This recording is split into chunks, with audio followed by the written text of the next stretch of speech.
Hello, it's Mark Reed. It is October 4th, 2025, and I'm just about finishing up my sweet potatoes for this season. So I'd made a little video a while back, a week or 2 weeks ago, where I'd mentioned these volunteers and some ideas I'm getting about these things. Actually, I'm getting ideas about not just the volunteers, but first-year seedlings in general. If you've been following along with writings and stuff, you might really know that one reason sweet potatoes don't like to make seeds in the scientific literature is genetic incompatibility. The pollen and the pollen tubes, and I don't know, I'm not into that quite so deep. I just watch them. And what I've been kind of noticing is that first-year seedlings tend to make an awful lot of seeds. Whereas when you clone them, even just for a few years, they don't make as many seeds. And I don't understand that. I've read that they have lost their ability to make seeds because of cloning, but I just assumed that that took a long time, and I don't know. Anyway, these, look over there, the volunteers, these are some scraps actually. I call them scraps because the girl here, after I had planted mine earlier this year, she took some leftover slips and put them in the back garden.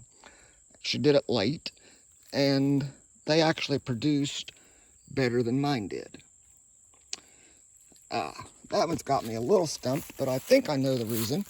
Is because one major difference between here and where she had them back there was they were in a significant amount of shade. But that's a whole different question that I'll look at another time. Right now I'm looking at these volunteers, like I said. So these made tremendous amounts of seeds. These back here volunteered last year, and all of these have real good roots. And they've made quite a few seeds. This one in particular. See, it still wants to make more. You see that white part of the flower? If that stays white like that after the flower is opened, and it tends to mean that there's going to be a seed there. So, and then here are the seeds. This is the last of the seed collection. Well, unless I find some while I'm harvesting these. But these are all from these 4 plants. I got them in these little baggies. I'll put them by the fan, let them dry for a week or 2, and then crunch them up and get the seeds. So, but then also this plant goes against what the idea that I'm kind of starting to get in my head, because this plant is, I don't know, it's 3 or 4 years old at least, and it's made an awful lot of seeds. See over here, probably a third of the seeds in this bag came from that plant. These are the mixed clones from years before. Oh, and then, no, I'm sorry, this is number 7. This is that single plant. And then this is the mixed clones, excluding number 7. So, and then I showed you these others up here. This one in particular has me real curious. So I'm getting ready to harvest these.